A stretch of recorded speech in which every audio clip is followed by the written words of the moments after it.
সবাইকে স্বাগত জানাই। আজকে আবার একটা চিকেনের রেসিপি নিয়ে তোমাদের সঙ্গে চলে এলাম। দেখো, এই চিকেনটা করেছি একটু অন্য স্টাইলে, সেটাই তোমাদের সঙ্গে শেয়ার করছি। আর প্রথমে আমি কিছুটা চিকেন নিয়ে এসেছি, আর খেতে হয়েছিল খুবই ভালো, খুব দুর্দান্ত স্বাদের হয়েছিল। আর দেখো, এই রান্নাটা করতে কিন্তু সময় সাপেক্ষ, সময় নিয়েছিল, কিন্তু খেতে খুবই ভালো হয়েছিল। প্রথমে দেখো, আমি একটু চিকেন নিয়েছি, বেশ খানিকটা চিকেন নিয়েছি, পিসগুলো একটু বড় বড় করেছি। দেখো, প্রথমে লবণ দিয়ে দিলাম,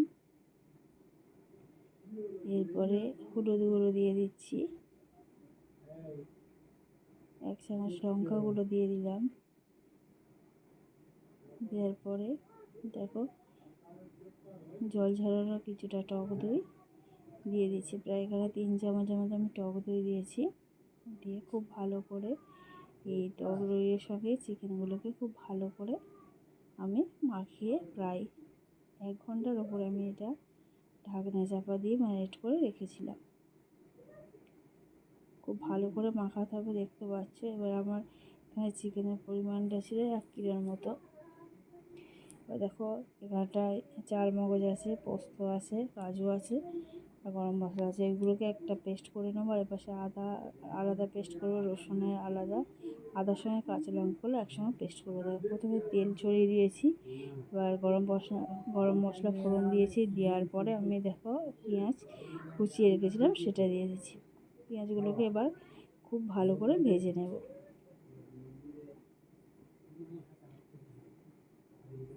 পেঁয়াজগুলো একটু লাল লাল ভাজা হয়ে এলে এবারে আমি যে রসুনটা পেস্ট করে রেখেছিলাম সেই রসুনটা দিয়ে দেবো। দেখো, এখানটা হচ্ছে গিয়ে দেখো, রসুন বাটা দিয়ে দিচ্ছি। এখানে প্রায় 4 চামচ আমি রসুন বাটা দিয়েছি। দেওয়ার পরে রসুনটাকে পেঁয়াজের সঙ্গে ভালো করে কষিয়ে নেবো, যাতে কাঁচা গন্ধটা চলে যায়। দেখতেই পাচ্ছ, এখানে রসুনটা কষানো হয়ে গেছে। এবারে আমি আদা বাটা আর কাঁচা লঙ্কা একসঙ্গে যেটা বেটে রেখেছিলাম সেটা দিয়ে দিচ্ছি। এটাও আমি 4 চামচ দেবো। দিয়ে খুব ভালো করে আদা রসুন পেঁয়াজ খুব ভালো করে এটাকে কষিয়ে নেব। কষানো হয়ে দেবে, রসুন যে পেস্টটা আছে ওর থেকে একটু তেল বেরোবে। আর এই সময় আমি সামান্য 1/2 চামচের মতো আমি কাশ্মীরি লঙ্কার গুঁড়ো দিলাম। এছাড়া এতে আর কোনো মশলা, হলুদ লঙ্কার ব্যবহার আর হবে না, দেখতেই পাচ্ছ। দিয়ে খুব ভালো করে কষিয়ে নিতে হবে। এখানে কষানোটা যত ভালো হবে তত খেতে ভালো লাগবে। দেখো, তেল ছেড়ে দিয়েছে, কষানোটা অনেকটা হয়ে এসেছে। এবারে যে ম্যারিনেট করা চিকেনটা রেখেছিলাম সেই চিকেনটাকে আমি দিয়ে দেবো। দিয়ে আমি খুব ভালো করে এই মশলার সাথে চিকেনটাকে কষিয়ে নেবো। এখানে কষানোটাও একটু সময় ধরে করতে হবে, সময় সাপেক্ষ। প্রায় আমি 7 থেকে 8 মিনিট এটাকে কষিয়েছি।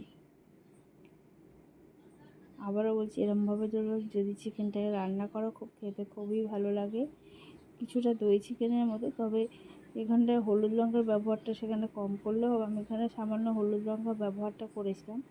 দেখতেই পাচ্ছ, এখানে তেল অনেকটা ছাড়তে আরম্ভ করে দিয়েছে। আবার আমি কিছুক্ষণ কষিয়ে নিচ্ছি।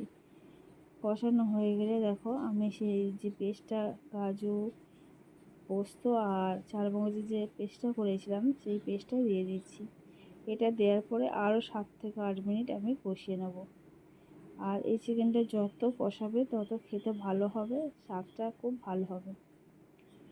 আবার তেল, যেহেতু এখানটা আগে আদা রসুন পেঁয়াজের একটা পেস্টের একটা তেল আছে, বা চিকেনের যে তেলটা আছে সেটা, এছাড়া আমি কাজুর যে তেল সেটা কষতে খুব ভালো করেই এখানে তেল ছেড়ে দিয়েছি। তো এখানে কষাটা খুব ভালো হওয়া দরকার একান্ত। দেখতে পাচ্ছ তেল ছেড়ে দিয়েছে, এবং এই সময় একটু আগে অল্প লবণ দিয়েছিলাম। এবার যতটুকুনি স্বাদ অনুযায়ী বাকি লবণটা আমি দিয়ে দিলাম। লবণটা তোমরা কম বেশি ব্যবহার করতে পারো, যে যেমন খাও তেমন পরিমাণ দেবে। এবার দেখো, কষানোটা দেখতেই পাচ্ছ কতটা সুন্দর হয়ে গেছে। এবার এই সময় দেখবো অনেকটা তেলও ছেড়ে দিয়েছে, তোমরা দেখতেই পাচ্ছ তেলটা ছাড়া হয়ে গেছে। এটা পরে আরও কিছুক্ষণ আমি কষিয়ে নেব। আর এবার আমি গরম জল করে রেখেছি, সেটা আমি দিয়ে দেব। এবার কষানো অনেকটা হয়ে গেছে। এবারে যে মশলাটা বেটে রেখেছিলাম তার জল কিছুটা ছিল, সেটা দিয়ে দিচ্ছি, সেটাকে ধুয়ে। আর তোমরা যে যেমন গ্রেভি রাখবে তেমন জল দেবে, খুব বেশি জল দেওয়ার প্রয়োজন নেই। এটা যে কোনো গরম ভাত বা লুচি, রুটি, পরোটা, নান বা ফ্রায়েড রাইস যে কোনো কিছুর সঙ্গে খেতে পারো। সেক্ষেত্রে একটু ঝোলটাকে একটু কমিয়ে দিতে হবে। আর যেহেতু আমরা গরম ভাত দিয়ে খাবো, সেই জন্য সামান্য কি ঝোল ছিল, খুব বেশি ঝোল না, মানে জাস্ট গায়ে লেগেছিলো। দেখতেই পাচ্ছ ফুটছে, দেখো এই সময় ফোটা আরম্ভ হয়ে গেছে ভালোই।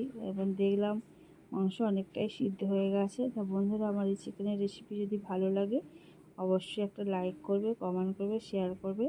আর যারা নতুন বন্ধু আছে সাবস্ক্রাইব করে পাশে থাকবে। দেখো সামান্য এবং চিনি আমি দিয়ে দিলাম। তোমরা জানো যে আমি মশলা হিসেবে চিনিটাকে হালকা ব্যবহার করি।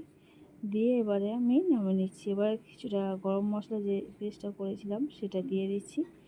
দিয়ে আরও মিনিট 2 আমি এটাকে জাস্ট ফুটিয়ে নেব, নিয়ে রেডি হয়ে যাবে আমার এই দই চিকেন। এই দই চিকেনের রেসিপি যদি ভালো লাগে বন্ধুরা, আবারও বলছি একটা কমেন্ট অবশ্যই করো। দেখো হয়ে গেছে, এবার আমি নামিয়ে তোমাদের দেখাচ্ছি কতটা সুন্দর হয়েছে। হয়ে গেছে।